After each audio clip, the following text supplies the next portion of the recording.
almost 3 days later, just 1 day later.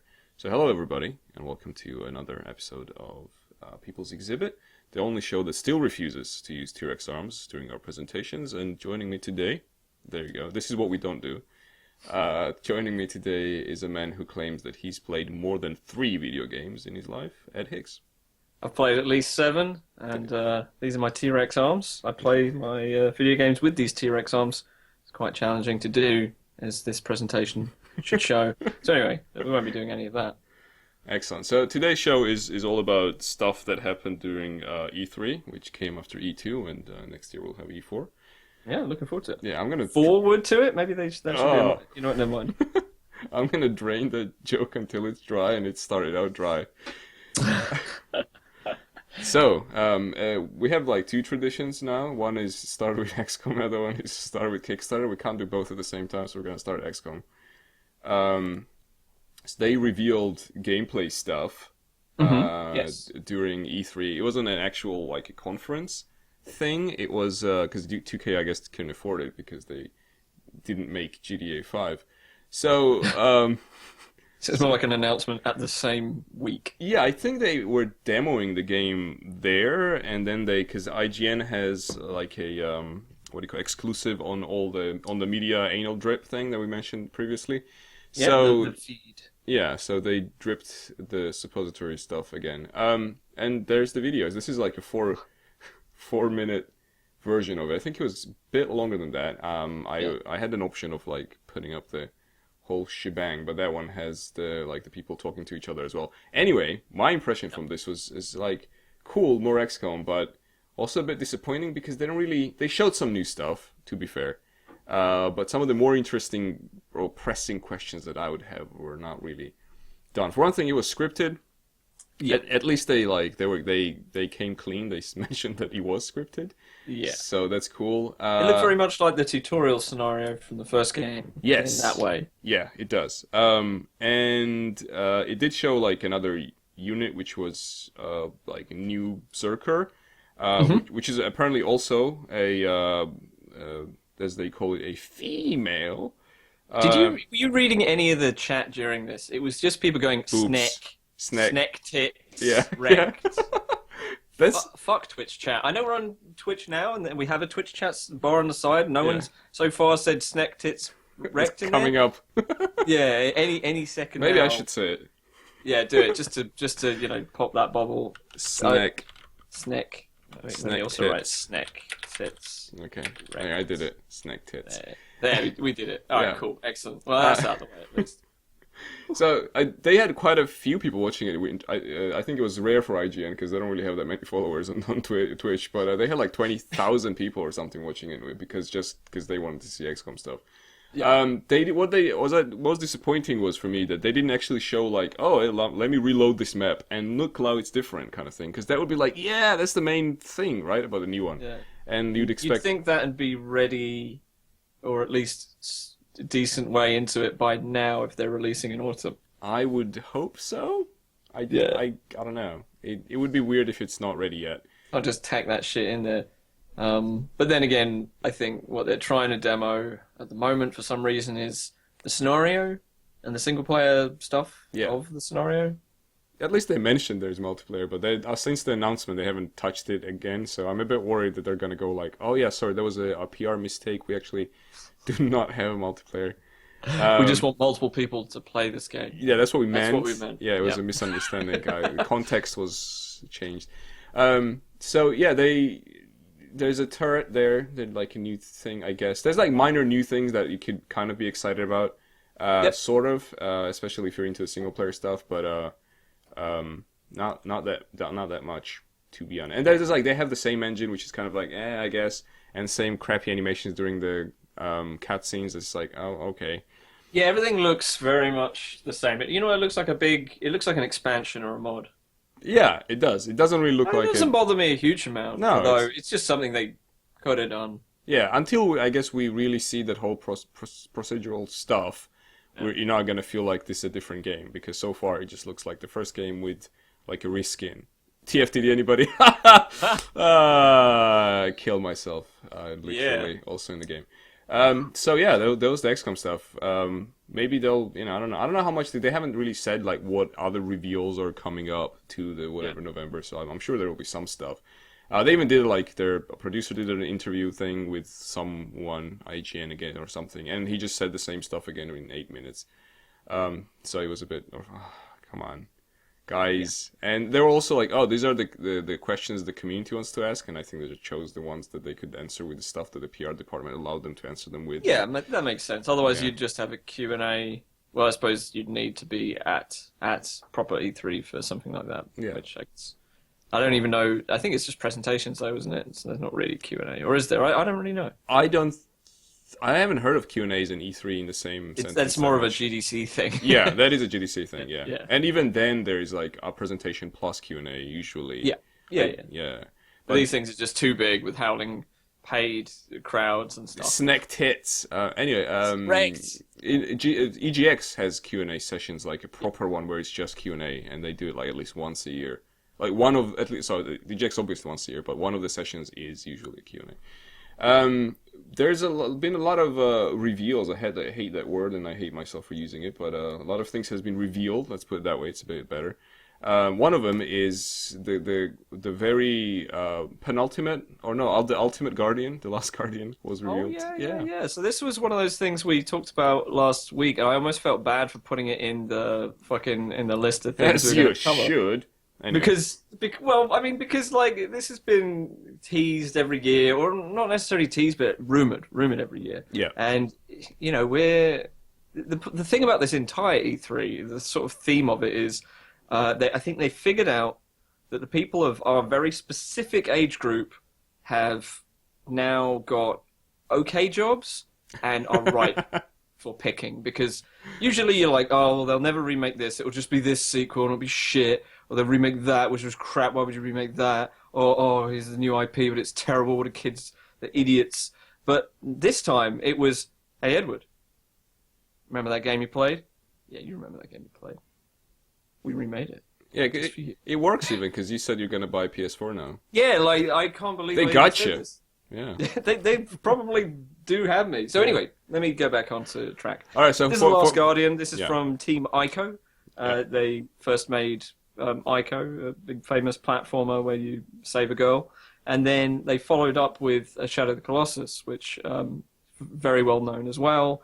It sort of had that unique thing where you, well, it was unique at the time anyway. Now it's been aped quite a lot. Is you fighting enormous bosses, and it's only bosses that you're fighting, and the level is kind of the boss, even though there is like beautiful environments and exploration, and it's a completely unique game and look and sort of interaction as far as sort of action games go. And in a way, it's just unique on its own.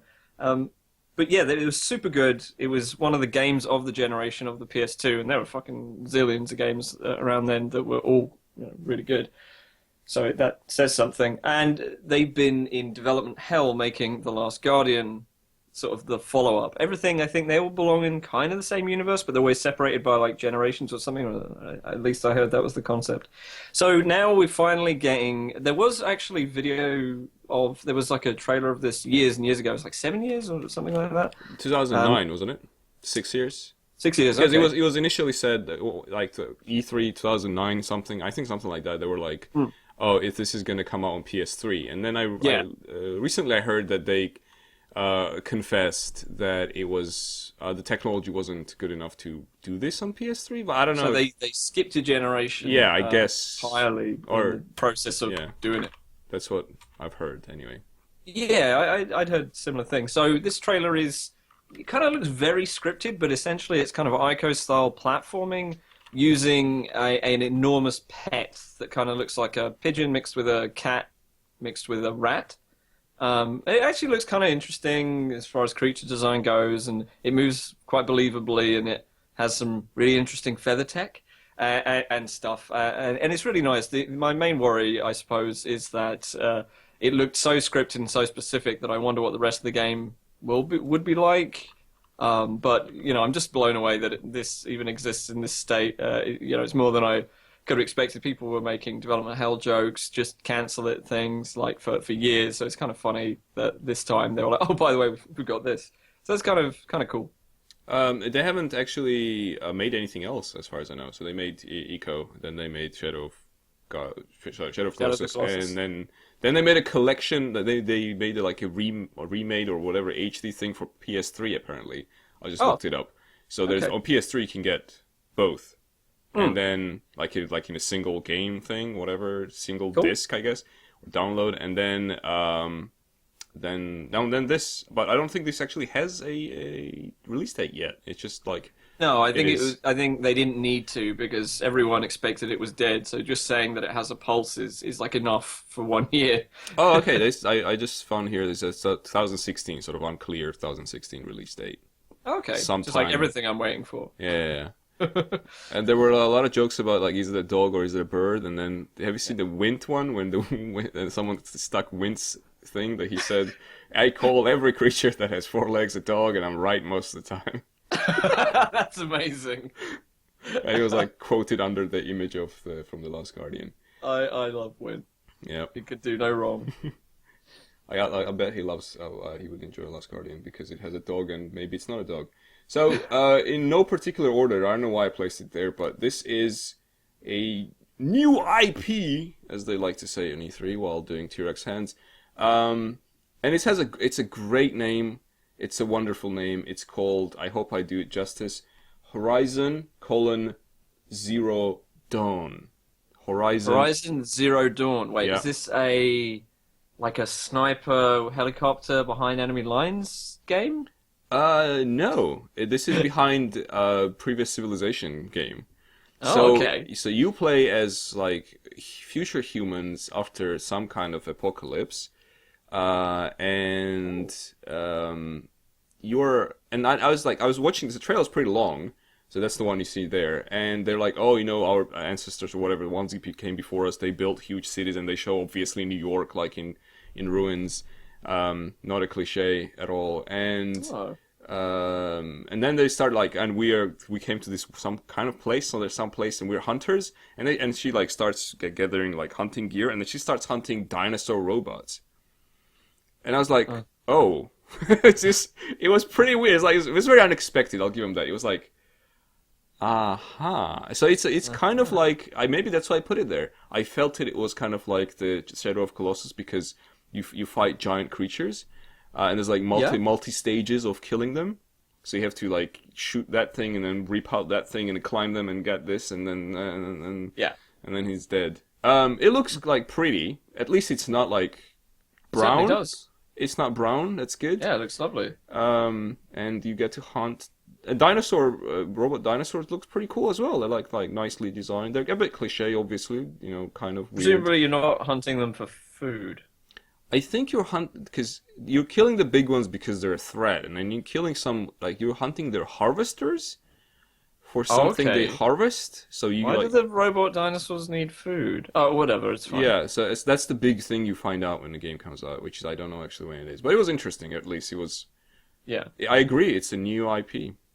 I do feel though that like Fall of Civilization stuff going exactly back to what life was like before doesn't never makes any sense Yeah. because you'd always have the remnants and like the knowledge of technology kind of, and it would be remade in a different path and stuff. I suppose like their bows which I'm now seeing on stream are like a bit more technologically just interesting, I suppose, or they like visually got lots of detail. Yeah.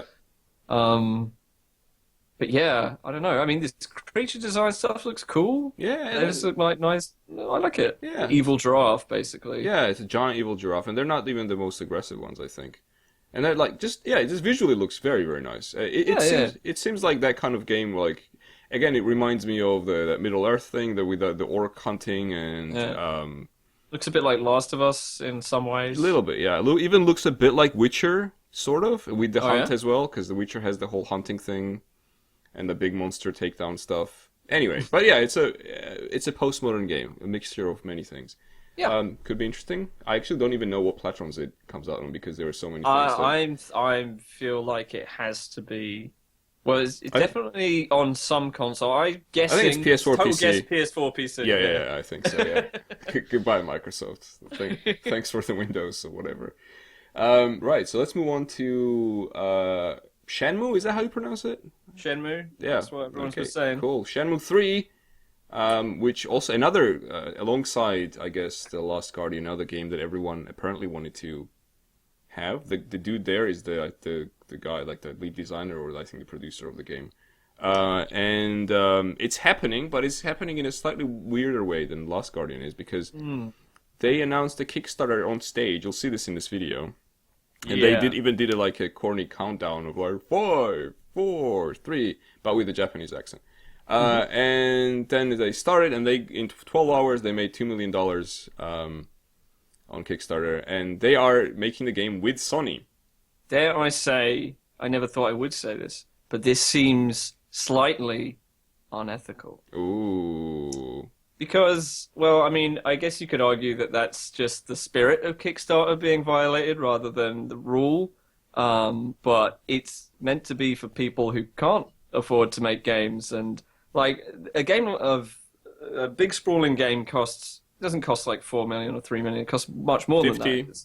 Yeah, 40, exactly. Yeah. So, like, okay, someone does a Kickstarter for a game, they get 4 million, and everyone's like, wow, that's amazing, it's a lot of money, and then you make a game, and, you know, if it's something like FTL or whatever, I don't think it made anywhere near as much as that, but a great game comes out, everyone's happy. But with this, it seemed like the money, the 4 million they're going to get, doesn't even matter, because really the price of the game being probably much more than that, is being paid for by Sony, if I'm not mistaken. That's not, even if they make 5 million, that's not even gonna, because it's a pretty ambitious game as far as I know. I haven't played the previous ones, but I've read about the first one, and it was like a groundbreaking open world game that many open world games base themselves on, etc. Yes. And I believe the first QuickTime event as well. Or the one that at least was made popular by it. But they definitely had, like, it was a big deal, QuickTime events in the game. Have you played it?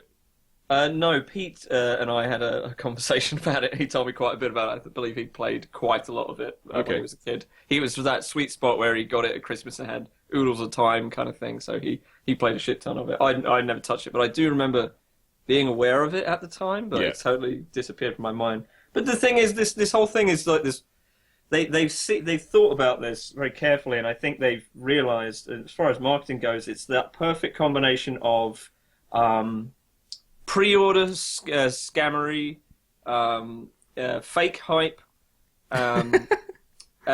cheating people out of money. All my new bands.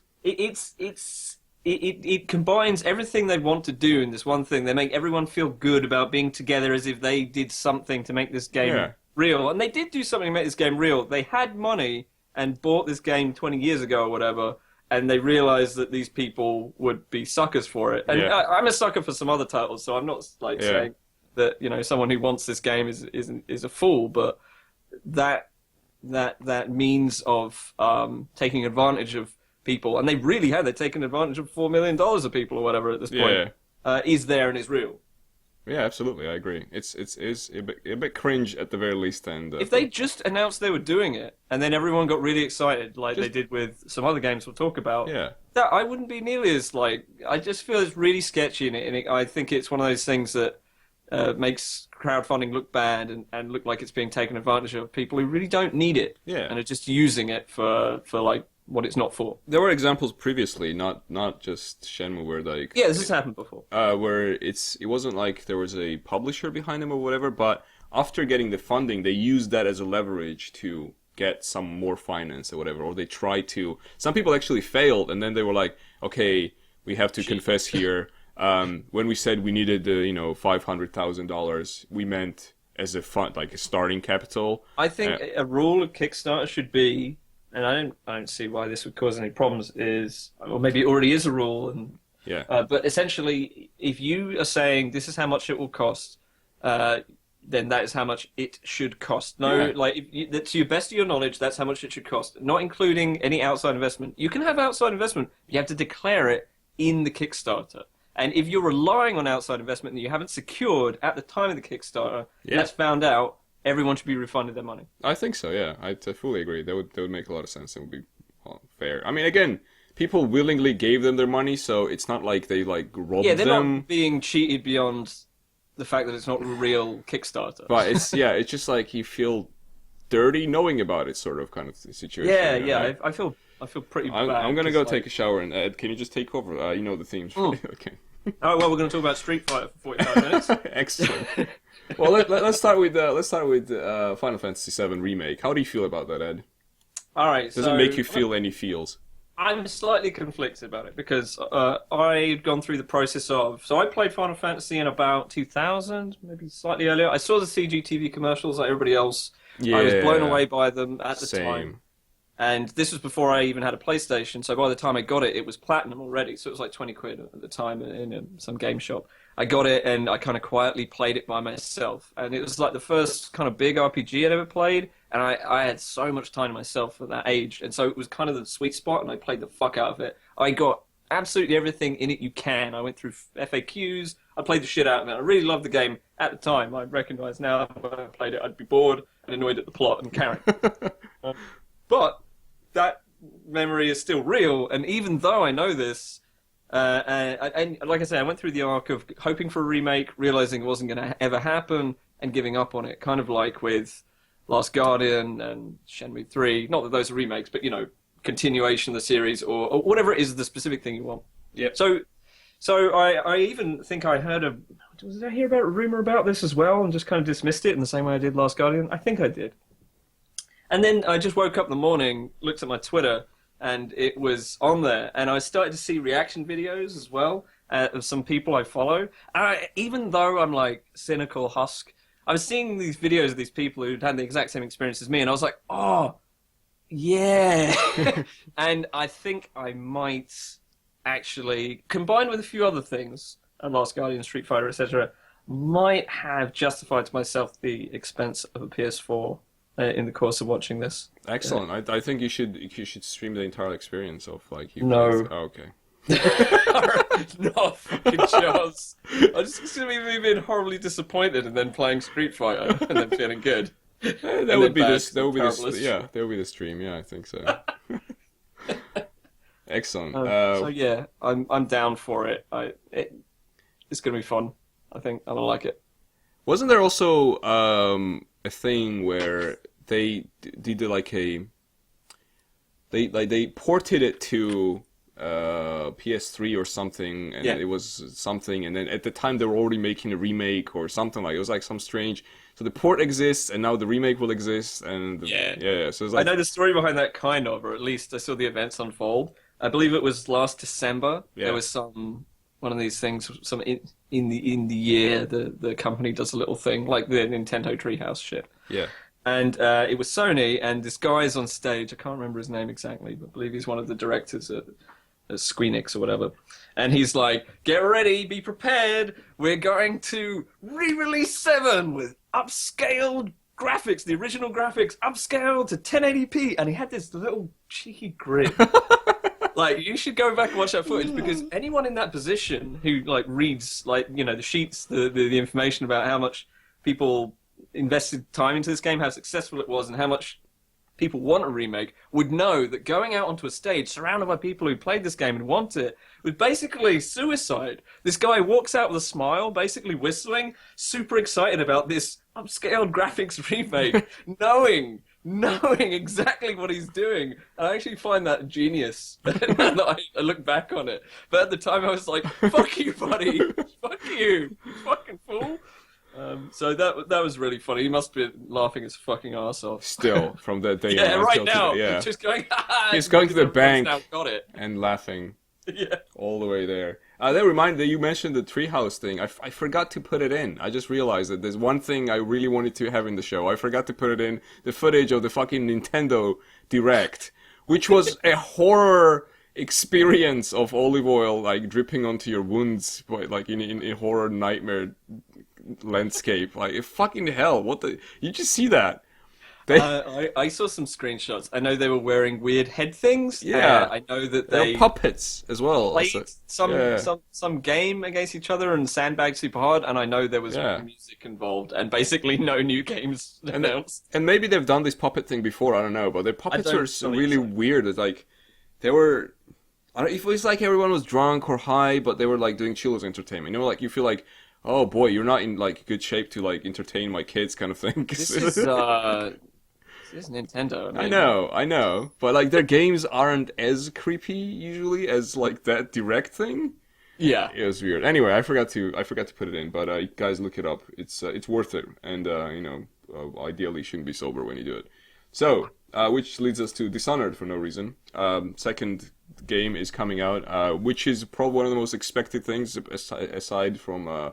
Did it end on a cliffhanger or anything like that? I wouldn't know because I couldn't finish it. Ha ha ha ha ha. I got bored halfway through. I was like, Yeah, that seemed to be the impression I got from what you said. So, but I mean, it sold extremely well as I understand, and they got the new one, and they have a female protagonist. Oh, they must have had to hire another 100 people. 100 That joke's never going to get old, by the way. Thousands of animators to just painstakingly animating the skirt and the fingernails. Comprehend how women walk. Sometimes they wear heels. Yeah. Other times they don't. Yeah. So there she. I think that's her right there. Maybe. Doesn't like she's fully dressed, right? That was actually cool. That scene over there. That's where the little flying rats come out of Guy's body, like pipes in there. That was pretty cool. But anyway, yeah. So she's not naked, but I'm sure there's going to be a naked DLC.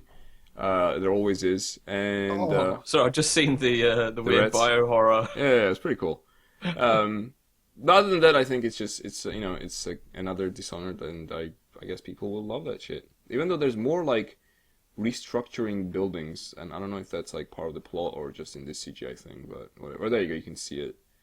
Yeah. Currently, which is happening. But other than that, yeah, Dishonored. It does look very nice, but the last one looked nice, didn't it? Yeah, it looks. They have a pretty art style, but it's the problem I have with the Bethesda Slightly games. Clean. It's that everything's huge, and I don't. I'm maybe the only person in the world, and I'm okay with that. Oh, I think I know what you mean. But it's like everything is in the Bohemia games, everyone is shorter than they should be, and in Bethesda games, everything is bigger than it should be. A little bit. It's kind of that like a prank you do with your like an office prank where some people take off their shoes in the office, they change or whatever, and they have this like smart shoes of whatever size or whatever, and then you swap your boss's shoes for half a size less every week, and they. I've not heard of this. So that's horrifying. So they start thinking that their feet are growing. So, like, that's kind of... What the fuck prank is this? Okay, carry on. So that's how I feel like but as longer I play a Bethesda game, I feel like someone is swapping my shoes or something, or my world for like a slightly bigger one. Oh so man. it's pretty weird. Anyway, so what do we have next here? We have For Honor, which is pretty cool. Kind of. I think this is one of those also PS4 PC things, which is like the most E3, and then even they stole. Actually, we get to that in a bit, but they stole, as I understand, the exclusiveness of CODBLOPS from Xbox, and they're doing it now on PS4, which is like What? really, yeah. So it was pretty strange, and what we got to anyway. This is a 4v4 game about medieval melee fighting. Splendid. And it looks okay, and it has a sort of very streamlined defense attack thing where like you have 3 positions and you either defend there or attack there, and then plus the extra special stuff. I think you'll see that in they're using a controller here. I don't know if it's like you have to use a controller, maybe even be better with the controller. Yeah, maybe. A bunch of the guys you see in the video, that's the minions that you take with you. Yeah, because I was going to say that I see shots with more than 8 people, and also it would be a bit rubbish if it was just 8 people, considering these are sieges. So like imagine in a MOBA you have people constant like a minions, the creep. So there's a creep, but they're life size or like your size, but they're easy to kill. They're like just like dickhead soldiers. You kill them, and then the real fights are against like the humans. Yeah. And so then that's where you can not go. It's not like 1-on-1, but because there's 4-4. But you can find someone like they just found him, and then guy left. Okay, whatever. But like you can do like 2v1 and like kill him quickly, whatever. And people die pretty quickly as well. So there's no I think there's no regen and there's no like bullshit bullets. It's like a more arcadey version of Mount & Blade at the moment. Yeah, it's a lot faster and I think easier in a way, maybe. Yeah, there's all this interface stuff on top. which is okay depending on what you're trying to do. Yeah, and again, it looks it has that look of like chivalry and all that, all Yes. those games that came out. But this one is, I think, it takes itself a bit more seriously. The chivalry is all about like, ha ha ha, chop your head off, and you can chop your people's head off here, but it's more a bit. It has that console seriousness, you know what I mean? Like PC games usually go like, ha, life is shit anyway, and then the console ones are like, For Honor. And it's even called For Honor, for fuck's sake. Yeah, exactly. Yeah, and it's even called For Honor. So, but again, it looks cool. It looks like an interesting idea or interesting continuation of the ideas that existed before, or interesting iteration of it. So it's quite cool. And you have currently announced 3 factions. There's like knight type dudes, and not just. I think there was also women soldiers as well. And then that's a faction by itself. No. Just like within the faction, you can be. Okay, right. I was going to say. No Amazons yet. DLC probably. And then women and children. No, you know what? If there was a children faction, I'd play that. But Children's Crusade would be awesome. And then they have like samurai type guys, but they're not really called. Any of them are not called it. And then they have the Viking type guys. Like cliches are there. Yeah. Cliches are real, yo. Yeah. Why do we ever have like Chinese fighting? DLC, sorry. And can't really. I guess, I don't know. Yeah, people in the first comment in the video of that is like, why can't we just have like, and then it's a list of like different warriors. Yeah. Yeah, fair enough. Cool. So let's move on to the next game. Again, we don't have like all the games that were announced. Half of them are sport, another half is, or not half, I guess like quarter of them was sport, a quarter of them was for children. So we're gonna skip over those. And here we have another game that I guess people really wanted. It even looks kind of cool. Battlefront, the Star Wars Battlefront. Not a Star Wars fan. I kind of liked Battlefield for some time anyway. And I'm going to describe Battlefield to you. You tell me if you think it's accurate or not. Yeah. Battlefield games are a suicide pact.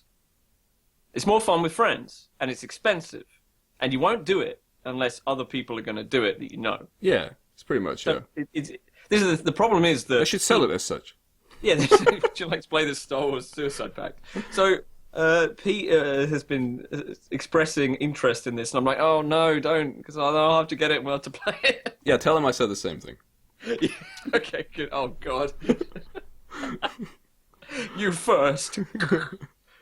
So yeah. Yeah, but it looks. Yeah, it looks lovely. Yeah, it looks pretty. And again, I've seen all the Star Wars. I'm not a fan in any way. But it looks cool. It's again refreshing from the general Battlefield fare, and it's the same mechanics sort of.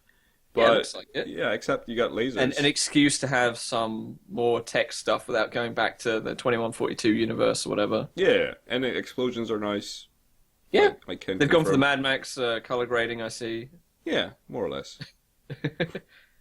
You can see almost all kinds of colors. There's like some missing, I feel, in the palette, like they would see in real life. But I mean, like the explosions are more red than sort of the yellowy orange that you usually get. I see. And there's also some mechanic where like actual lightsaber shit comes in as well. You'll see like at the end of this trailer if I don't switch it off because I tire of it. But there's like a bit where Darth Vader and what's his face, Luke Skywalker are going at it, and then the trailer stops and goes like, "Whoa, buy it."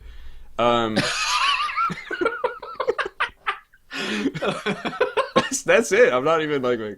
They don't say "oh, buy it," but like that's you get the idea. That's what there should just be like the Strafe trailer where there's the kids and the CRT in the computer. Yeah, it should be in the game. There should be Luke Skywalker and Darth Vader, and he's going, "Buy it!" And then the kid goes, "I don't think I'm gonna." And then he goes, "No!" And the kid's like, "Fuck this!" And he goes like, and he goes like, "Your wallet is my son." Anyway, he just picks up the wallet through the screen. The credit card comes out, and like he does the transaction. Interesting thing about this stage, which is unlike Battlefield, is that you can't look down iron sights. Oh yeah, I heard that. Yeah, so I mean, there's enough games that have iron sights. Yeah, no, I'm cool. Actually, I'm cool with that because I didn't really like the way it worked in Battlefield. It's a bit. Hey, you want to get good at hip firing? Play Killing Floor. Yeah. Except that Ed can't do it. Oh, Killing Floor 1, you mean? Okay.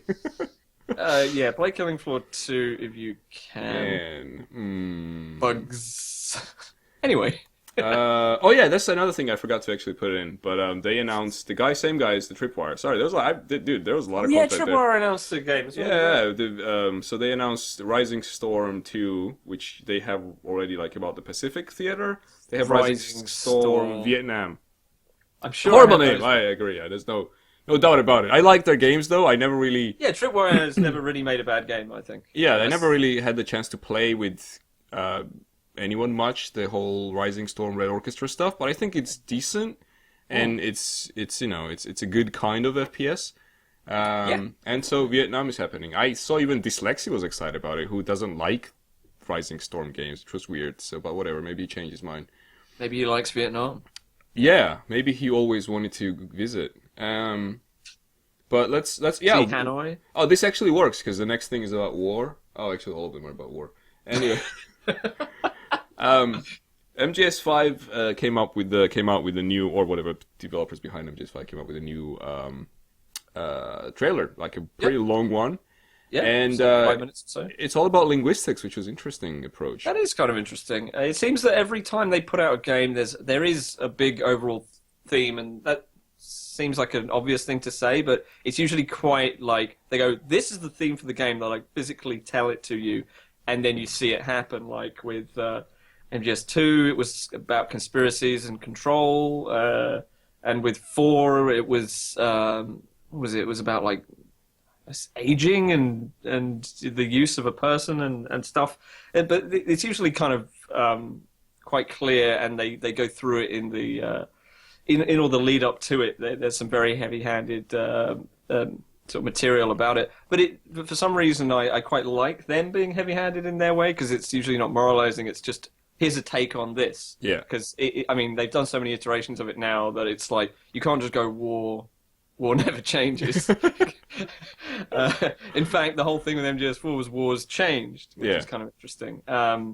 And obviously, it's super silly beyond the point that we can probably each handle it, but I certainly respect that aspect of what Kojima does narratively. And even this trailer, actually, until that, I was like, whatever, probably not gonna do this. But this trailer kind of made me want to play it. But I kind of feel, man, I haven't played anything. I think it's just the trailer making you want to play it. Yeah, I know. I probably shouldn't spend my money on that. But because I haven't. My another concern was like I haven't played any since 2. I played for 1 and 2. So my plan is, you know, this guy, I've actually forgot his name. There's a dude on YouTube. He's called Matt something, and he does like super detailed reviews of games. Yeah. Okay. And he puts out like one a month maybe or something, because they're like hour-long videos. Oh, he does the work. In depth, and he talks about every aspect of the game. Yeah. And sometimes I feel like, okay, too much aspects. But anyway, but he has a pretty good series on MGS, and I watched the first one, and so my plan was to watch the second one, the third one, and the fourth one, and then maybe if I still feel like it, get this one and see if I enjoy it. But yeah, it has so much like weird stuff also happening in here as well in this trailer. I don't even know if like all of this is in the game. I guess it is, but it's like, again, very postmodern sort of a cross genre thing of sci-fi horror. MGS is in a way got that way. Zombies in it. Yeah, you got zombies. You got people kind of floating and flying around. You got like some biological experimentation, which I guess is normal for MGS again. But like that's that scene for like the one with they're doing the zombie dance, like cyber zombie stuff. And then there's other trailers where you see him tying the sheep to balloons. Yes. And I was like, halfway through this, I was like, yeah, that's right. He used to tie sheep to the balloon in the previous life. So that was a fun realization. Anyway, it's very strange in that way. I'm like, I don't understand how those two reconcile, but I'm sure it will. It will somehow. Yeah, exactly. Yeah, and another thing I missed in this huge list, I just remembered now, because I actually had downloaded the video and I forgot to put it in. Did I? I think new Batman game looked a bit weird as well. I don't know if you've seen the trailer. I think I didn't even put it on the docket thing. Essentially, it's there. But what happened was I sort of scanned down it, and I was like, "Oh, Last Guardian, oh, XCOM," and my brain just, when you have a blind spot, and that test where you're looking at the dots, and your brain fills in the gap with just what it thinks is around it. I think that happened to Batman. It just got I just don't care Oh about yeah, that. absolutely. I only saw it because I watched all the conferences. Yeah, And no, I'm still you're doing like your job. I'm still getting therapy for that. And we'll get to the whole conferences as well in the end. But the Batman one was weird. It was like I don't know how this ties into the universe, but there's a scene where like some like shit gets like Silent Hill-ish, and at the beginning of the first half of the trailer looks like Bioshock, and the second one looks like Silent Hill. It was weird. Okay. Just look it up, guys. Check it out. If it's sorry, I forgot to put it in there. I actually like have it in the computer, but I forgot to put it in the scene. Anyway, speaking of weird stuff, here's CODBLOPS 3. I almost skipped through this in while on the because I skipped for some like sports stuff when I was watching the conferences, and when I got to this one, and again this is weird because now this is at least. It's because it didn't. I think they didn't really release it or whatever. It's now like oriented. The focus of Call of Duty has shifted from Xbox to Sony, which was strange. But maybe they paid them a lot more. I don't know. It seems like there's some console war raging, and the only winners are PC players. Good, very good.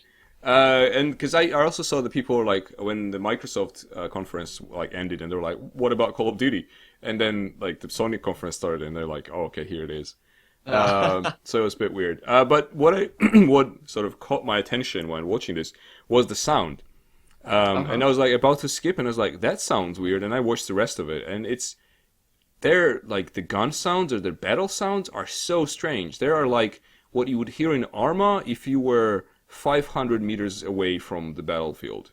Oh, that really like muted like. Yeah, and they don't even use that much silencers and stuff. And there's like huge mechs walking around, and with like their dicks in their hands because they don't do anything in this video. You can like you will be like in a bit, and they're just like almost take him down with pistols. Once again, strange, but the sound is so weird, and I don't know where they're going with this game because like I remember what it was like 3 years ago, and now it's essentially like Titanfall with like smaller titans. And he has also like the psychic power stuff with him. Like they put everything in there, and I don't know. Maybe it's almost seems like a swan song, but you kind of know that they're selling well as well. So it's like a swan like realized that swan song sells well, and then that's doing swan song every day. Well, you know what I think it really is. I think that obviously they started off in World War II, Battlefield 1942. Well, obviously, Call of Duty, rather. It was just Call of Duty, which was a World War II game. And you always start there because people go, oh, World War II game, I know World War II, I'll play it. It's safe. Then they make a system that's great. And I think all that's been happening is throughout this time, they've been refining the system and they've been struggling with the realization. It's like they're coming out of the closet and realizing that what they've always wanted to do, and there was kind of an RPS article on this that I agree with it in a lot of ways, is they want to be Unreal Tournament or something like that. All this technology is for fun, quick mobility, skill-based, and you don't want like the reality of the world to kind of hold back the things you can do with your controller, with your setup. With you know your awareness of situation with this like universe, this first person perspective universe of like vertical jumping surfaces, all kinds of weapons you could just make up. There's actually a ton of potential with it, and because they've gone towards this more and more arcadey, esportsy style, they realize that actually at that point realism's holding them back, and you reach this fork in the road where you start with Call of Duty, Modern Warfare, CODBLOPS, whatever. And then one way you go and you get armor, and the other way you go, you get games that are like spammy, fun, like this, and like Unreal Tournament was, and like Quake was. It's like coming at it from the other direction, but arriving at the same place, which is cool. I think those are both great for different things. I certainly don't think, oh, and this one's obviously better. And Killing Floor is in that way as well, but then it sort of branches at some stage as well. But I think that's really cool, and it's nice that they're comfortable with who they are. And this is the thing. That's why I don't necessarily think it's a swan song. It's more like the story of the ugly duckling. Nice. Continuing with the avian metaphors. Yeah. Excellent. Yeah, and this is year also 2069 or whatever in the game. Again, like trying to have some kind of realism, I guess, or whatever. It's good to know that hip hop is well and doing well in that year because the other trailer has some serious rapping going on there. It starts at 69. Sure, whatever, Yeah. fine. And another thing is like, where I was thinking about like, what if they keep going that way instead of just being like, oh fuck whatever year it is and fuck politics and let's just do a fun thing. Like because this is still kind of what the sci-fi has explored, right? This kind of combat. But I don't know, you go beyond that, then what? The nano clouds are fighting each other, drones are I was just thinking that exact thing, because obviously with the fighter planes, there's no pilot in there anymore, there's no fucking point. Something William Gibson easily predicted, I believe his most recent book is kind of on that theme. But yeah, next, why have a soldier? They're working on robots that throw breeze blocks. Yeah. You can kill someone with a breeze block, you don't need anything more than that, really. Maybe that'll be it, it'll be Donkey Swing. Yeah. Excellent. That could be. Next game. Yeah, Call of Duty really Donkey cool. Swing. That's probably the first Call of Duty game I would buy. You know what it'll be, actually? This is Yeah. what it'll be. You know Capture the Flag, how it's such like a weird arcadey thing? And it's not going to be that. Well, but it is going to be that, in a way. Instead of like going to the base, picking up a flag, which has no meaning, all you are doing is using all this weird technology and finding the room where all the humans are sitting, piloting everything, and then you just murder them.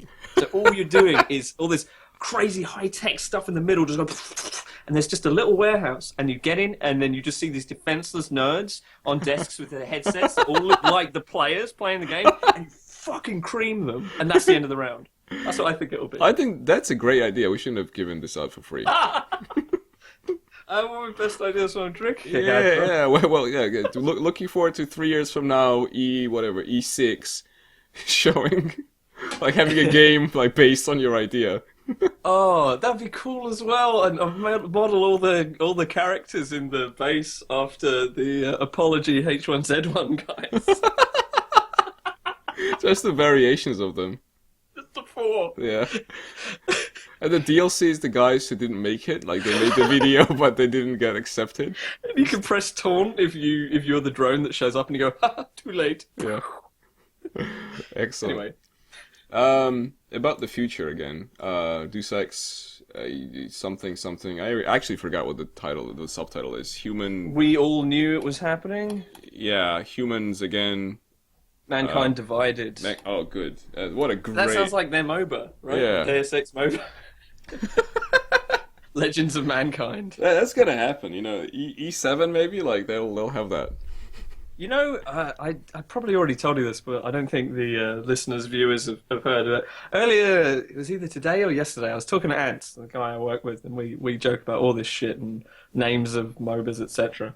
And the topic of Fable came up, and he said, "Do you know there's going to be a Fable MOBA?" And I was like, Yeah. "What is it called? Legends of Fable." Yeah, And he Fable was like- Legends or something. and he raised his eyebrows, and I looked it up, and it's called Fable Legends. We've lost our shit. I fucking called it.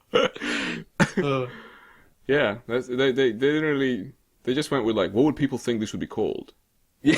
Yeah. It was really like meta way of doing it. Yeah. Quite smart. What I know about this game is that, again, not a Deus Ex fan. Don't really like their aesthetics, and I don't mean like just on the concept level, but on like the level. Like that looks like something. I don't know what exactly. I never really went deep with it, but I just whenever I see a level and the guy standing in there, I just don't want to play it.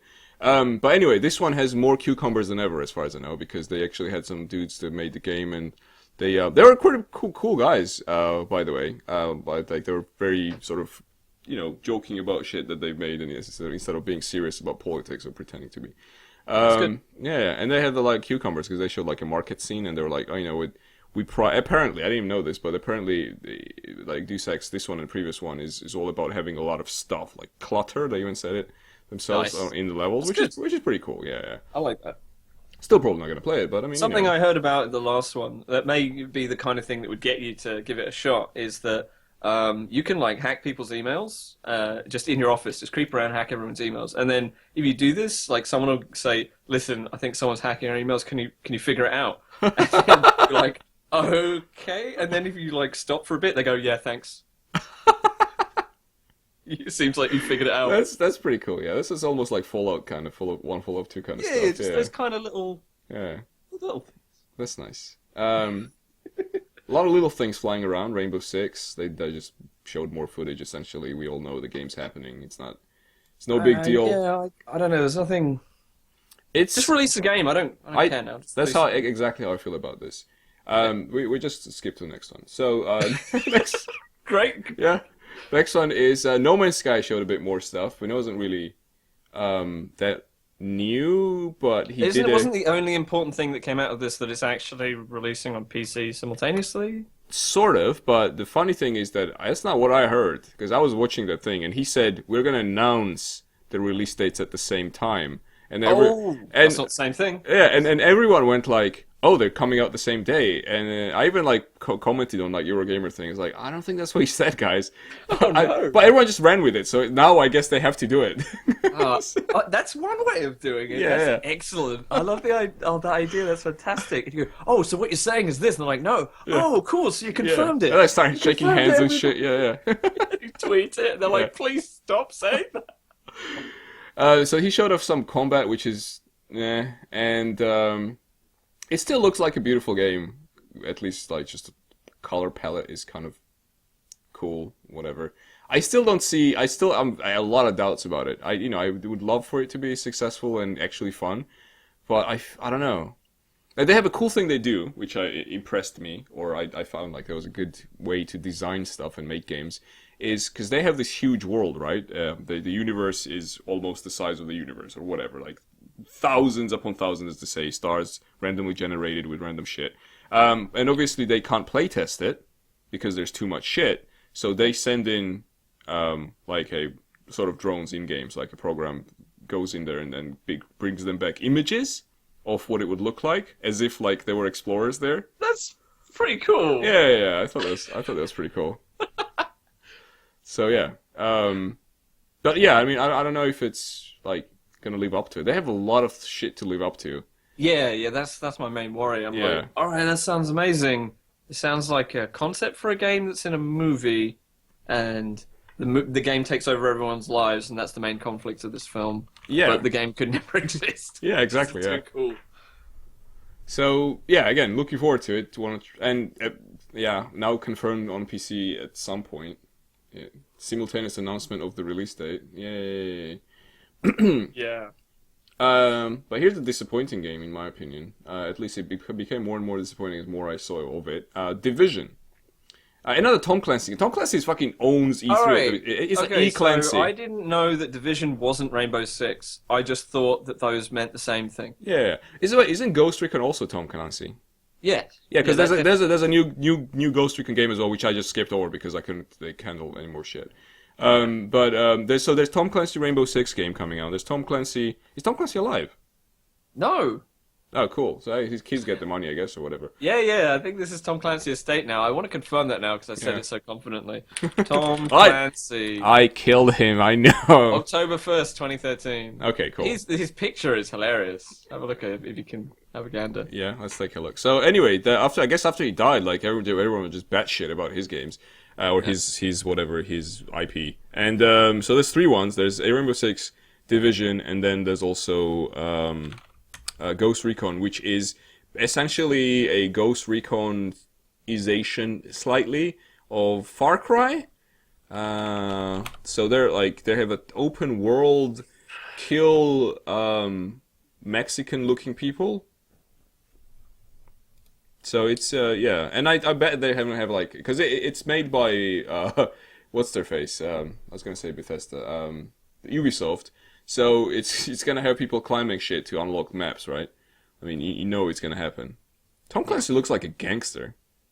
He looks like a funny gangster. Yeah. Or possibly 2 kids in a trench coat trying to get into like an R-rated movie. You know. One for Basic Instinct, has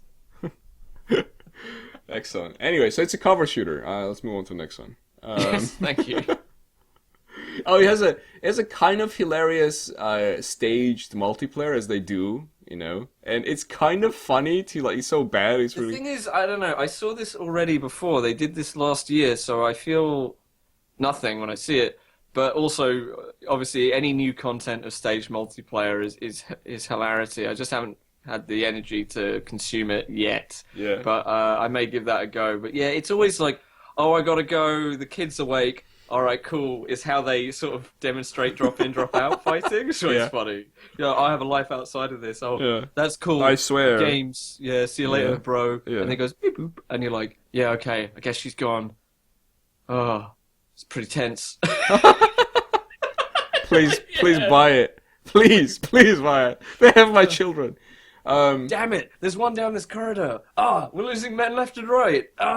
Who's got a med kit? Oh, fuck off. And they have somewhat interesting, like a version of co-op multiplayer. It's not really multiplayer.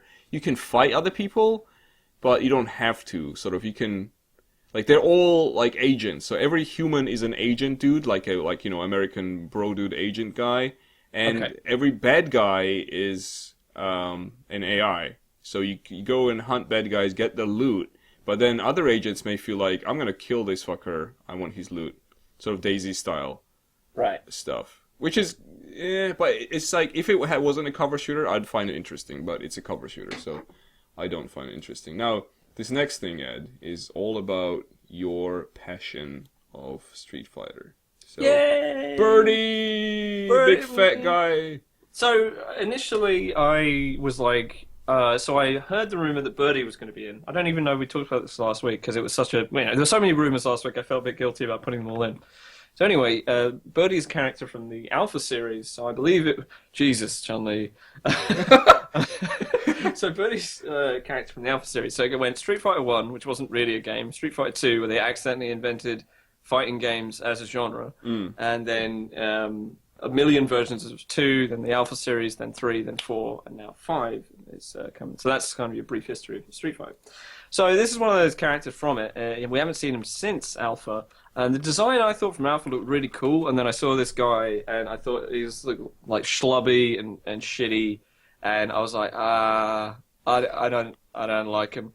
But since I've seen him in action, I actually kind of I'm sort of warming to him quite a bit. And there's been quite a few streams over the course of E3 where they've got like proper fucking ridiculously good fighting game players. They got Daigo, Justin Wong, Gamer B, K-Brad, etc. All these fucking like top players, and they've been using these. Now there's 6 characters in total. So basically, Birdie was revealed. So this I believe is Caribbean British guy. They're all fighting in this English stage. It's this big cavalcade of stereotypes. It looks like a postcard. It looks like a million postcards shoved through Photoshop AI filter, where it goes, oh, well, I guess you'd need this, and then you need this, and then you need some guys in beefeater hats. And have you seen that Machine Dream thing? Yeah, so I was just thinking of that. Yeah. That thing is fucking sick. Post a link to that anyway, because that's super cool. I'll do it. Anyway, so yeah, I've been watching a lot of these characters being played and seeing the new systems at play and how this affects the way you kind of are doing street fighting. And the takeaway, it seems to be, is that, 1, Birdie's super strong. 2, this game is heavier than 4. Like, every hit does more damage. Every hit seems to have more startup. Everything is more dangerous, and stun is like a real big problem. So it sort of lends this feeling of weight to everything you do. Yet it feels kind of faster. I think in practice it's actually roughly the same speed. And people who've been actually hands-on with it have said that when you're the one playing it, it doesn't feel fast, but when you see it, it looks like much faster. So certainly it's already all good for the spectators. I imagine it'll change quite a bit before the actual release. Also, visually, it's looking lovely. Everything about it's looking super nice. So I'm very pleased with the progress, and we'll continue following Street Fighter 5 closely. It seems that there's going to be a PS4 beta starting next month. I believe it's July 23rd or something like that. Yeah. Something like that. Okay. And that looks cool. There'll be a PC beta, but I think they're doing several rounds of beta, and it seems like they're implying that the PC one won't be until later. This is another one of those things that's making me think that maybe I should just bite the bullet and get the 4 because there's other things I want for it, and this is a really good reason to get it. Yeah, because then I can come over and we can play it. Yeah, man. Yeah. It's horribly manipulative, but I'm going to do it probably anyway. This is the thing. As I said before, the theme of this E3 was Ed has a price. I just didn't know what it was. Yeah, Now E3 : Ed has a price. Yeah. Exactly. Did you see that thing? By the way, this reminds me. Did you see where Teddy, was it Teddy Diefenbach? The guy who is working on the Hyperlight Drifter, he's in... Oh, okay. I think he's either the main designer or he's the producer of it, of the whole indie group. Anyway, so he was tweeting about free-to-play Final Fantasy VII and what it would be like premiums for. Oh, wow. And pay money to save what's-her-face? Eris. Yeah. And another one was top tip for... But it was like someone else before. Top tip. Remake. Yeah. Out of Eris. Yeah. Somebody else did put together a thing on Twitter. It was like a Photoshop of the main graphic, and it said, revealed the full subtitle for Final Fantasy VII is level Eris completely. Yeah. Like that. I thought it was the opposite. Do not level her up because she dies. Oh yeah, no, yeah, you're right. No, yeah. it wasn't the trick. It was the other way. Yeah. Don't level Eris. Yeah. It was just that. It was perfect. Because there's no point. Yeah. So I think there's no Ryu here, but there's Ryu in the Smash thing, which he got edited as a character. Yeah. He keeps, I think, spamming something. Is that what's going on? So Ryu got added to Smash 4, the Smash game that's on Wii U and 3DS, I believe. And it's kind of an interesting and kind of amusing addition based on kind of what I know about both scenes, the Smash scene and the Street Fighter scene, and then fighting game scene in general. It's kind of ruffling a lot of feathers in the Smash scene because one of the things about this inclusion, because, why would you be annoyed that you include characters? There's all kinds of characters. If you know anything about Smash, there's all kinds of characters from all kinds of IPs and whatever, so it's kind of a soup. There's no unified visual design anymore, certainly. So you go, why would you be annoyed? Well, something they've got is that Ryu can use the Street Fighter style inputs for better attacks. The thing about Smash and its inputs is that they're all... The main kind of selling point of it was that they're all meant to be very easy to do. You press A in a direction, or you press B. That's basically all there is. But with Ryu, you can do your half circles, quarter circles, and all this stuff. You can do all the normal stuff as well, but you have so many options with him as a character in his inclusion. It seems like he's very powerful. And one of the things he has is this focus attack, and he appears to have, against certain characters, infinites. So if your timing's good, I think your timing has to be quite good, you can just repeatedly stun them with the focus attack and then shore them off the stage once you've got their percentage high enough, and that's pretty funny. Something about this, the reason it kind of tickles me a little bit is because recently I've been quite exposed to the Smash community. A lot of my friends play a shit ton of Smash, and one of the things that they say a lot is that they're not like other fighting games. Because in a way their community was made in response to other fighting game communities being kind of insular and hard to get into. But the thing that I found from studying this a little bit is that, they started doing that, but their result was basically the exact same structure of community, with the same lingo and hostility to outsiders. So I find it really funny that Ryu's gone in and fucked up all their shit. It's kind of amusing. Not saying that Smash is bad or the community is worse than any other. It's just this impression I seem to get is that they're slightly more... They were created by people who are going, everyone's mean to me. I'm going to be in my own fighting community. It's going to be fun and all my friends can join. And then they just turned into the same exact monster. Excellent. Yeah. Cool. That's already... They just added it, right? Because the just boom. You can get them. If you've got it, you can get them. Do you need the amiibo for it?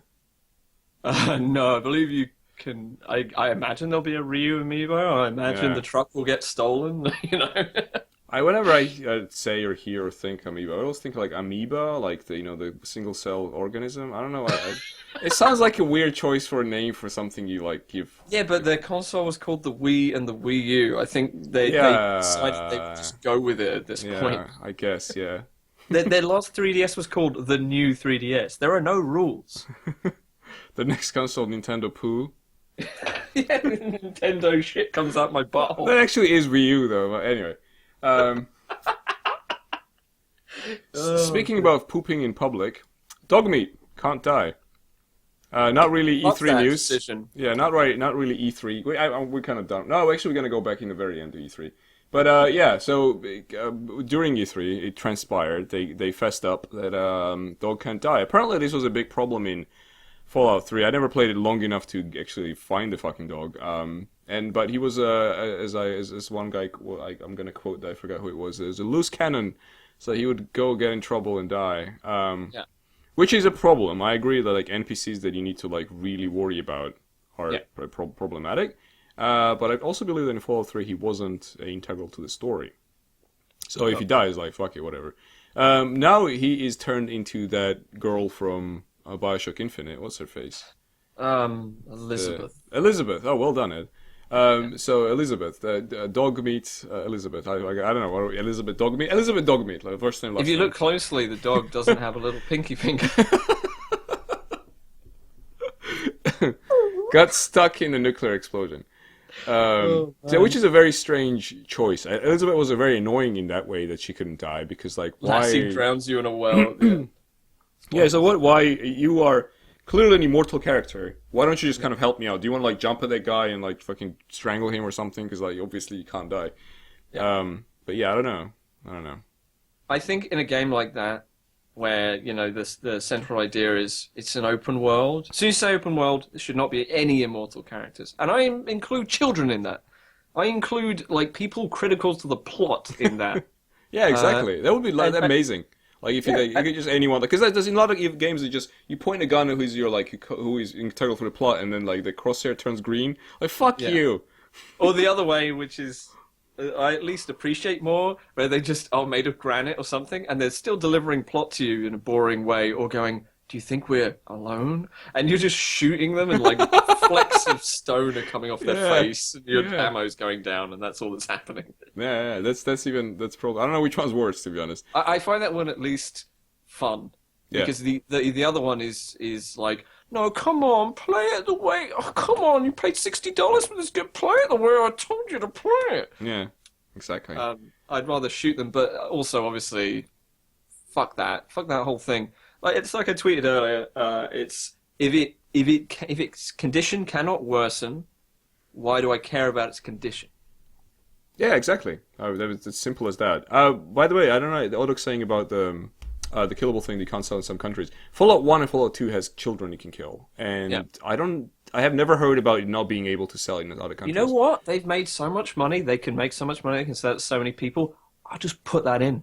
You know what? Because the people who really want it, they'll either make some patched version of it, just mod or it. they'll pirate it. Fine, whatever. Yeah, there'll be a mod where like everyone's There'll be child. a mod. You know, so the retail version you sell in that place isn't like that or whatever. Life finds a way, but it won't find a way if the whole like narrative of the game is based on a bulletproof child, and you can't be immersed if you're like the dog is like a figment that's just going to go away, and essentially you think of it as a mechanical thing that.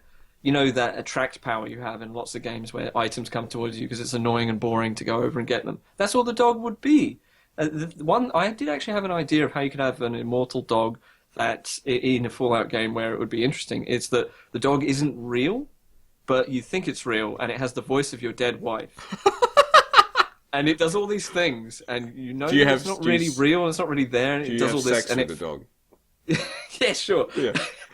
It phases in and out of existence. In some countries. It scolds you for not putting the toilet seat lid down and stuff, and you're uncomfortable. The only thing you're comfortable with is the dog won't die, but you're actually annoyed that that's the case. It makes you worse. That's the only way I can reconcile. You can call the Ghostbusters and they take care of it for you, your little problem that you're having. But I guess in the countries where they eat dogs, then you couldn't sell it because like if you could have sex with the dog because they were like, oh, this is our food you're having sex with. You can't have sex with food. You can have sex with food in this country. Yeah, no, that's well, we don't eat dogs here. Well, we can eat dogs, as we found out recently. Oh shit, I'm just doing spoilers for the fucking TFTD now. Alright, let's just stop about the dog eating. There's an entire episode dedicated to dog eating in TFTD, I think. Was that? Yeah, you're too drunk to remember. Yeah. Speaking of animals, dinosaurs, namely Tyrannosaurus Rex, was present at every presentation at E3. This is this is not my invention, the name, but I really like it. I adopted it wholeheartedly. Is T-Rex hands. Many people, I think, I don't know if they like sort of pick it up from each other or anyway. Anyway, humans. Let's go back into history. Humans were not meant to do presentations.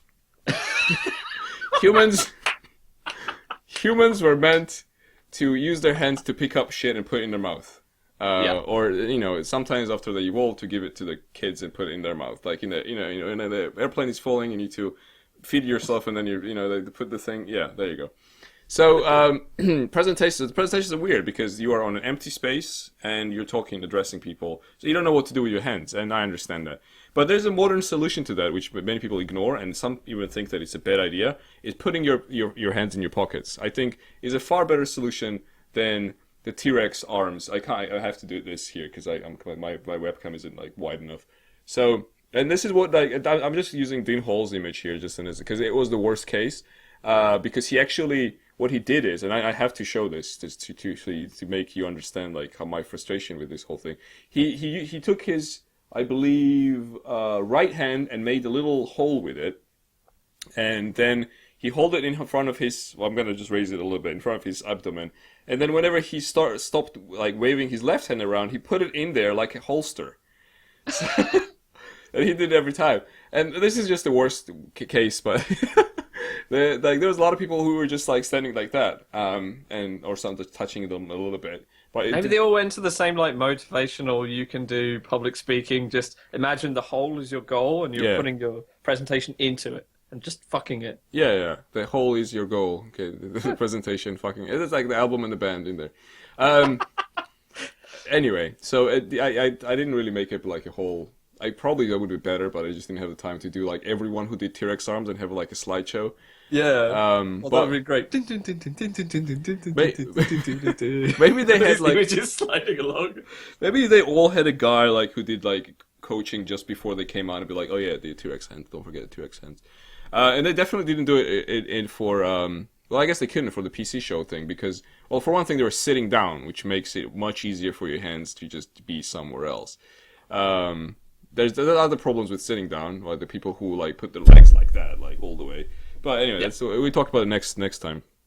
So Dean Hall presented his a new game, which is called Ion, and it's he wants a game that is not a game.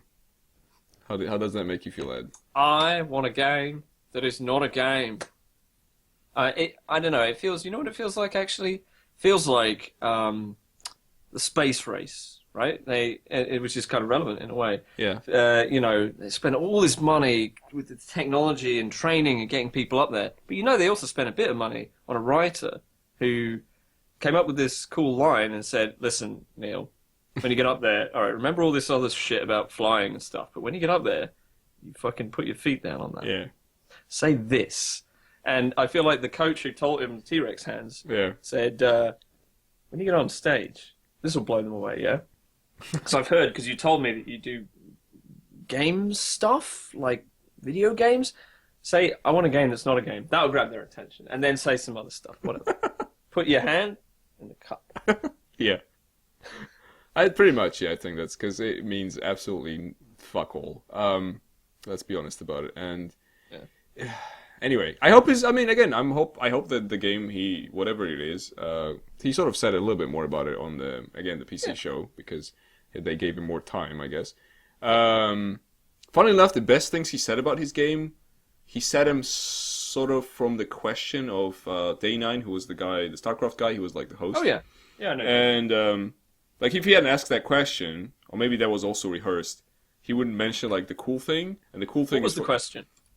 What's the because he like a lot of bugs in DayZ. What's the favorite bug right now in your game? And he said that's a good question. Like I think he even said, "Oh, well, we fixed it just now" or something like that. But the bug was that if you touched another player, all their organs would spill out, and which led to the fact Fortress. which led to the fact that they simulate, or they're trying to, all their organs. Oh wow. So they can you can remove them and stuff. So everyone comes with like their bodies contain their organs within them. Oh, so probably like pressure is going to be a big feature and things like that. Potentially, yeah, yeah. So it sounds very interesting if they can do it, but again, it's probably even more ambitious than No Man's Sky. 'Cause this is so. I actually didn't mention what he said. He said like this is an MMO sort of in space, like space station stuff. You build space stations and you live there, but you live there sort of like a survival type of live there. Cool. So it sounds good, great on paper. All we've seen is all he has to show, I guess, is a CGI trailer. And he's working with those improbable people, the crazy London startup who can apparently simulate everything or whatever. So we'll see how it goes. I wouldn't put my startup in London, but then he has more money than God. So He lives. I think he was just from London, and he's like, I want to stay home. what? Who? The guy who made Improbable. Oh, okay. Fine. He's a Londoner. He's from London. Yeah, exactly. So another related news, Daisy thing, where Brian Hicks announced that as soon as they hit beta, they're going to release server files, which means that we can host our own servers, which is cool. Yeah, finally. Yeah, I thought. I mean, we haven't touched DayZ for months, really. No, I haven't. It's not always been in a great state. Yeah, I mean that's good news. That means that it's going to be an actual game and not some console pretend game on PC, which is because we the gamers on PC, master gamers are all do about, not mess with us. We will allude to white supremacy in order to get what we want. Which is what consumers want to consume. So anyway, there's nothing better than being a white supremacist and a consumer. Consumer supremacist is the shorthand. Consumer supremacist. That's fantastic. The symbol is 4 mouths on the tips of a swastika. Wow. Yeah, I think that's great. Yeah, it's like the quadruple Ouroboros. A hammer and a mouth. Yeah, the self-eating snake swastika. Yeah. Oh, I think we also forgot to mention that another fighting game is coming to PC. Oh, yeah. Totally slipped off the thing, because on page 2, off the chart. There's this huge amount of things we're talking about. Killer Instinct. Killer Instinct's probably the most interesting looking fighting game, resurrected from the ashes of some random joke fighter almost from the 64 era. I don't know who was it. Rare? I think it was a Rare fighter. Yeah, wasn't it? Yeah. Anyway, so the remake is probably one of the most effective, successful remakes of like anything. Like, take this whatever IP that somebody had in a cupboard somewhere that looked like absolute arse, and they're like, make this cool, make this good, and Double Helix and Iron Galaxy did it, and it looks fantastic. So anyway, this is this big Xbox One seller in effect, because it's this free-to-play season pass style, which sounds awful, but actually they did it in a very good way. Fighting game. It's really fast-paced. It's all about combos, reading the mind of the opponent in order to break the combos, and these combos can be in the hundreds of hits. This is like really it's sort of a hyper fighter in that way.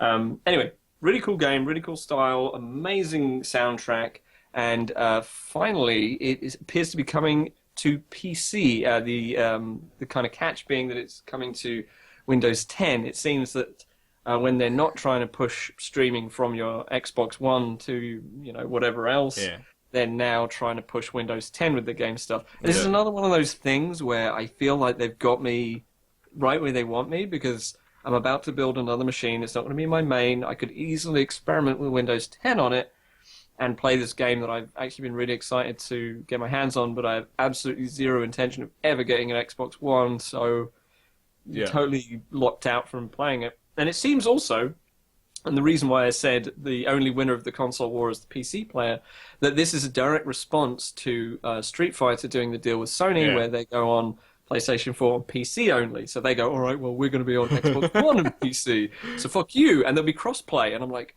these all sound like amazing things. And they're like, oh, we're good. Play our game. And I'm like, fine, I will. But also it's going to cost me a lot of money. I think going back to the Windows 10 thing, I'm not even sure that it's going to be locked in Windows 10. I think they just can't say any other Windows name because that's just a marketing thing. It will be playable on Windows 7. I believe it will be locked. I think it's going to be to do with the DirectX version and the fact But most things don't really... DX12 is going to be a Windows 10 only thing. No, sure, I know about that. But most things can usually be played with other DirectX version, but look shitter. Isn't that the case? I think it will totally be possible to do that, but I don't think they will support that. All right, interesting. Okay. I mean, I would be very surprised if they did, because like obvious articles would go, "Oh yeah, you can just totally do this in 7," and then it would be a stink. Cool. I mean, it's a stink in a way already, in that like there's no reason for them not to be able to have it work on 7. Yeah. Where this is only with the intention of pushing their new operating system. They're pushing it super hard. Yeah. I mean, they're giving it out for free, so... Yeah, I know. They're giving it out for free. They're like, locking certain things to it, like advances in graphics technology and stuff. Yeah, I was sort of like kicking off from the idea that like if you look at Steam and like what they says like minimum requirement stuff on every game, there are a few that say can't run this on XP because of whatever. But there's very few games that do that. But maybe whatever the time of the war. It changes, and I think that might be it. I'd be very happy if it worked on 7. That would solve a lot of problems for me. But I have a feeling like this is going to be their little like. Well, it's not much to ask. It's free. Yeah, I just was hoping it's like kind of one of the so because they never really done that kind of hardcore lock it in. Maybe they will do it now because again, different world, a lot of terrorism. It kind of reminds me of like thinking like, oh, they would never do that. Kind of like, I don't know, where the government says like, yeah, we're just going to take away everything that you cherish and just for your security. That's kind of like, nah, there's no way. They can't do that. They can't punish us all. And then they do. And then they do. Yeah. Every last one of you. Yeah. So yeah, it could be. But anyway, it would be interesting. One of the surprises from the PC show thing was when David Ray Braben, is that how you pronounce his name? The guy who made Elite Dangerous. Braben. One of those guys. David came on stage and to show his new game, and the new game that he showed was at first he almost collapsed there, or he looked like he was like an anxiety sort of panic attack. But he did it. He came back like he was a pause, and he was like, "Oh, sorry guys," and then he just continued. Actually, he looked like more he was going to vomit, but I don't know. Maybe he was nervous. Oh, wow. Then he went on and revealed the game, and it's a tycoon. It's a theme park tycoon called Planet Tycoon or something like that. So you just build theme parks, and like, wow, okay, this is quite a jump from Elite Dangerous. But there's a lot of excitement about it because I was watching this on Twitch as this was happening, and the chat just went wild. Until then, it was like, they were like, oh, boring, like, snack, where's the boobs? And then when there was like, when he said the tycoon, and they were like, it was just hype. Everyone just was typing in hype.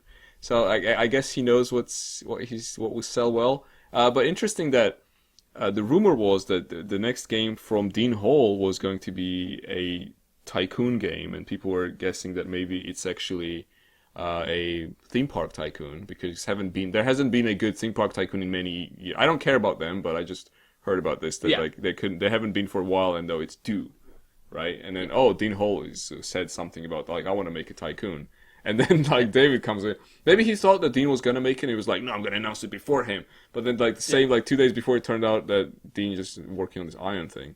So I don't know, it's kind of funny. It's weird. But yeah, I think if it's any good, it will, and probably will be, because the Frontier, like, they're all right. They're doing stuff, they know what they're doing. It will probably be pretty popular. And by the way, Dean's working also on the second thing, which is an untitled VR game. So he's working on 2 games. Cool. So he's working on one that looks like it might be interesting. One I don't care about. It doesn't matter what else you say about it. Yeah. Cool. I'm very much looking forward to VR flopping. Yeah, I mean, like, I want to see some like meme comic of like some holding cell, some kind of prison cell between torture sessions where there's 3D and VR personified in some way, so huddled next to each other, just going like, I didn't realize it'd be like this. Maybe Google Glass is there on the floor, but it's dead. It's been shattered, and they're all just there, just like, fuck, shit's rough. That's it. That's the comic. We gave out so many good shit like just for free here, and it's copyrighted by the way. Can't use it. We copyrighted it before the show. No, I'm just off to the trademark office to get a copyright. And they're gonna tell me to go home because I'm drunk. VR. Anyway, anything else you wanted to add to this wonderful roundup of E3 before we move on to E4? Let me think. E3. So, overall theme, they're giving me what I want, but I don't want that they're giving me what I want, but I'm gonna take my lumps. Exactly. Oh, I just... The first thing on the thing list we forgot to mention, YouTube's gonna have their own streaming service, which is actually good news for us, because we have, like, fuck all people on Twitch. So if that means that it's like you can stream kind of from YouTube, and like your subscribers get a notification that you're streaming, that's pretty good. I'm down for that. Also, the notification is reliable, because that's one of the main complaints we've had about Twitch. No, we can't count on that. Some days you just don't get the fucking email. Yeah, that's kind of like the sub box is not working on YouTube. We need like a revolution in notification tech before we go on to do shit with like this fur tech and the feather tech and the hair tech. I'm addicted to revolutions in X tech. I think it's amazing. But that would be the one. The other thing. Yeah. The main thing for me with Twitch isn't even these niggling bugs that I think you could fix and figure out. It's just that it's gaming only. I'm like, well, not everyone's gaming only. I don't really understand why they went with gaming only. Why they changed their rules. So Justin TV no longer exists. Twitch took over, and then Twitch changed its terms and services so that if you're streaming something that's not to do with gaming, then fuck you. And the problem is that this is the streaming service. Someone says, "What's streaming?" You say it's Twitch. You say, "What's a video on the internet?" You say it's YouTube. Now, if YouTube had an effective streaming service, which they've attempted a couple of times, and it exists to some extent, but is a bit of like a poor man's Twitch, in a way. Yeah. If they really want to go for it, and it does seem like their focus is going to be games to be a Twitch competitor, but as long as they don't make it so that it has to be games, that's going to be perfect for me. I can switch over to it and do all my stuff, because I want to do art stuff, I want to do writing stuff, I want to do games. And I've now got Picato, which is terrible, but lots of artists are on it. So it's almost like, I don't know, it's like this little community of people going, yeah, this is awful. We're all here. People who do porn on there I have a lot of viewers. There's a lot of that. Yeah. There's a lot of that. But that's where the money is for people who draw. I just want somewhere I go, I'm going to stream, therefore it will be here. And not have to worry about what the site is, what the site declares it's for. I just want to fucking stream, and I'll bring the people, I'll create the content. I will be the aggregating content provider for your awareness deployment and your marketing brand engagement. You're so goal-oriented right now. Yeah. I'm going to change my granularity and directionality up your butt. So I just want somewhere to fucking stream where I can sort of build my own success without having to worry about shit. Unfortunately, it's a Google product, which means I don't want to build anything there because I have absolutely no confidence that it will exist in 3 months. Yeah. So beyond that, though, it could be super cool because obviously YouTube's not going anywhere. Have they even said that they are going to do non-gaming stuff? Because they're calling it YouTube gaming streaming. They are getting very on it in that regard, but the thing is, I just have this feeling like they're not going to make it exclusive, and the thing is that it's such a good idea to not make it exclusive just to push that it's it's implied that it's for gaming, but you don't have to. Because the thing is as well, Google's quite hands-off with any moderation, really. In fact, it's one of their main failings, but they could turn it into a strength here by letting me do what I want. Yeah. It could work. I'm definitely for it. As long as it's at least on the level of the buggy level of Twitch, then I'm cool with that. And obviously, I'd rather be on one platform. If it was on that level and it allowed me to do it, I would switch. I'd say, fuck you, Picato. It was nice, but your web design looks like it's from 1993. Yeah, well, all right, 8. Yeah. And I'd say, fuck you, Twitch. I hate Kappa. I think Kappa is the worst thing anyone's ever said. What about hype? And hype comes second. No, I don't mind hype. Oh, I don't care. I just don't have any strong feelings about hype. I care about fucking people saying Kappa. I think it's annoying. Yeah. If you say Kappa, fuck you. And yeah, I mean, obviously that will come over, but it's also it's kind of its own thing. I'd be down for that, but at the same time, whatever. I'll stream somewhere. Yeah. The stream services come and go. She's here forever. Stream finds a way. The stream finds a way. Cool. Anything else we wanted to do and say before we... We did a pretty decent job of fitting all of E3 we gave a shit about into an hour and 40 minutes, I think. I think we... this is like the size of a TFTD episode, right? I measure life by TFTD episodes. It's like, I measure death by TFTD episodes, Andrew. Like, I ask someone, like, whatever, I ask my wife, like, how long is gonna, something be? And I'd be like, is it like one TFTD episode or two TFTD episode? Like, it's... And she's like... It's like 1.5, but... Like... How much have you drunk in this particular... No, that's a valid question, because then she would have, like, no better, like, how many TFTD episodes it would be. Because later in the day, they get longer and longer. Because we're just like, we forget. Yeah. We're just too taken up in our misery. And it makes me smile that maybe someone's watching this and they don't even know what TFTD is. So on that happy thought, if you watch this... It is a happy thought. Yeah, it is a happy thought, because the guy, I wish I was you. If you're watching this on YouTube, please press the buttons. We go live every Thursday, 10 p.m. BST while it's summer. And in this address in the description, it's always in the description. And we'll be talking about something else next week. So please tune in. Hope you enjoyed it. And now we say farewell. Goodbye. Auf Wiedersehen. And Auf Wiedersehen. You know that Other the movie? words? Yeah. Yeah.